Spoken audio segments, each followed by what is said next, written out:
Ladies and gentlemen, in this video, I wanted to discuss the idea of the United States creating a Bitcoin reserve, an official one. They obviously do have a lot of Bitcoin, but this would be purchasing, I think, around 1 million Bitcoin, or roughly 5% of the total supply. It's a no brainer. And Trump has talked about potentially doing it. Seems like something that would really help Trump in terms of his legacy, and especially help the United States in terms of the debt problem along with the inflation problem. And this is the case for a Bitcoin reserve. You can see in July, Donald Trump vouched to create a national Bitcoin stockpile, and a Republican senator introduced a bill for the United States using existing funds to purchase 1 million Bitcoins. It's you wish you could have done this, back in 2022, 2023 when Bitcoin was around 15K. If you're going to make a lump sum purchase, you buying at the top, but that's not the point, because Bitcoin, if you hold it long enough, inevitably always goes up, and it has always gone up in its history based upon cycles. The unfortunate thing is, if the United States does decide to make a lump sum purchase, strategically the best time to do that, and maybe Bitcoin doesn't follow the same 4-year cycle depending on what happens and it gets more adopted, the best time to do that would likely be sometime in 2026 or 2027. It would be around mid 2026 to early 2027. But if you are just buying 1 billion overall Bitcoins, which is just a ridiculous amount, I guess it doesn't really matter when you buy it. And the idea is each cycle Bitcoin will be more immune. It's still going to have the major price swings. It's still cryptocurrency, but because it's well over $1 trillion in terms of market cap, it's going to be more immune to the massive shifts, which is good and bad. It's more good than bad for a situation like a national reserve, because you don't want it to shift crazy in terms of going down.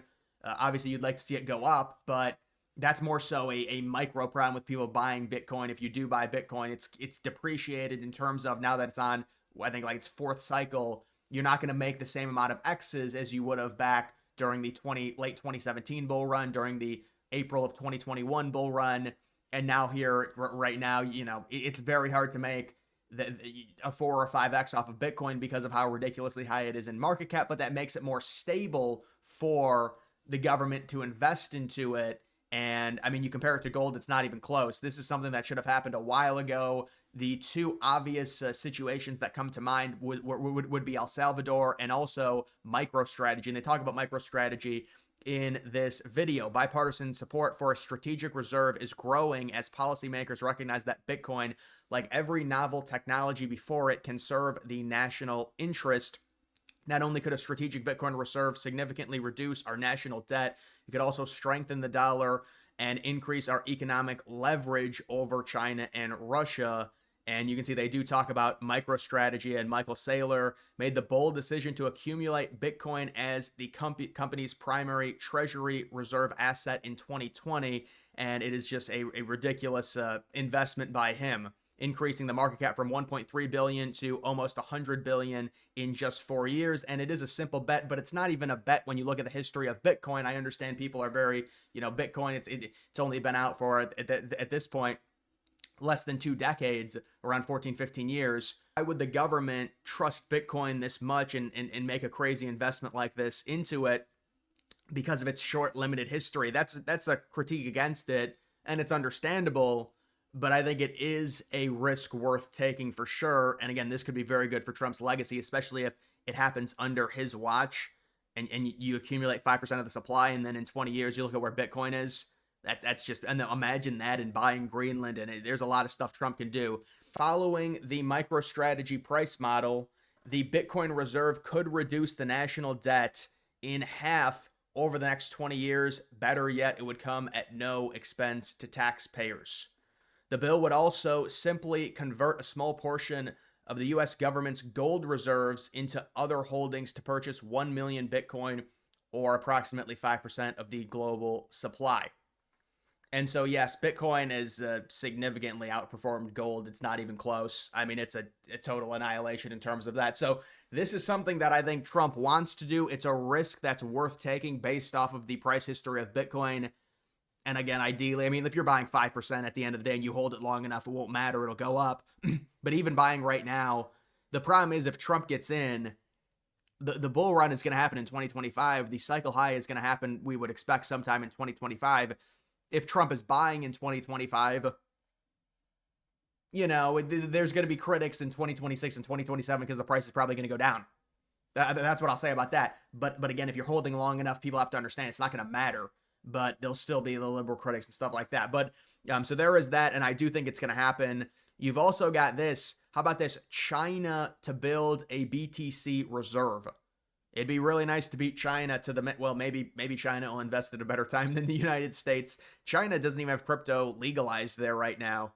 You've also got Peter Schiff urging Biden to ditch U.S. Bitcoin reserves before Trump returns. So yes, they do have some. There's not an official reserve set up, but obviously the United States owns a significant portion of Bitcoin. And there's maybe a little bit sabotage there. A Bitcoin reserve could be the biggest crypto scam yet. And then you can see this, what goes up can come down. Well, yes, Bitcoin certainly will go down, but then it'll go back up again. Look at the price history and study it. The whole point and the idea of it, this is a ridiculously, I'm not going to say ridiculously, but this is a safe, appreciating asset that has been adopted by major institutions, and it's going to continue to be. And it is the crown jewel of cryptocurrency. I'm not invested in a Bitcoin because I'm not a multi-million. Even if I was a multi-millionaire, I don't know if I'd buy Bitcoin. And it's nothing against Bitcoin. Bitcoin, you're better off buying stocks than Bitcoin. Again, that's nothing against Bitcoin. The problem with Bitcoin is the high market cap, but that makes it better and safer for a reserve to be set up. You're not dealing with the volatility that you would be if Bitcoin was lower, but you have that the crazy price swings, but it would have been better to invest when it was at a lower price. Obviously, if we would have set one up in 2017, 2018, oh my goodness. The return on investment would just be, especially buying 5% of the supply, it would be ridiculous. So when you look at the overall big picture, this is something that should happen. It does seem like Bitcoin is inevitable, and it's just, we can argue what it'll go to. I do think each cycle, as it gets bigger and bigger in terms of market cap, there are the arguments, well, you compare it to gold, it's still got plenty of room to grow, and I would agree with that. I don't know how much room it has to grow in terms of, could it reach 1 million per coin because of the limited supply of 21 million?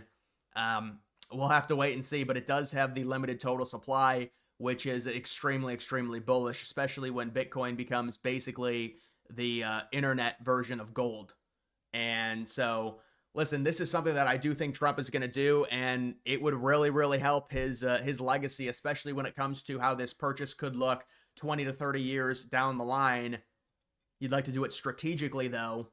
I mean, nobody knows. Maybe Bitcoin will just stabilize in terms of price and not go through another massive bear market where it loses 60 to 70% of its value. If that doesn't happen, then, but that's what's happened the last three cycles. So maybe there's a strategic purchase in mind for Trump in 2025 or 2026, but you are buying at the top in 2025 unless it's been adopted by so many institutions and the United States is bullish on it. Maybe it won't suffer a massive price decrease like we saw in the previous cycles, because that could be something that could be different about Bitcoin and cryptocurrency as it gets more mainstream. But either way, guys, this is something that needs to happen. I wish it would have happened in 2017, 2018. El Salvador, they've made a ridiculous amount off of their small investment. MicroStrategy has made a ridiculous amount as well.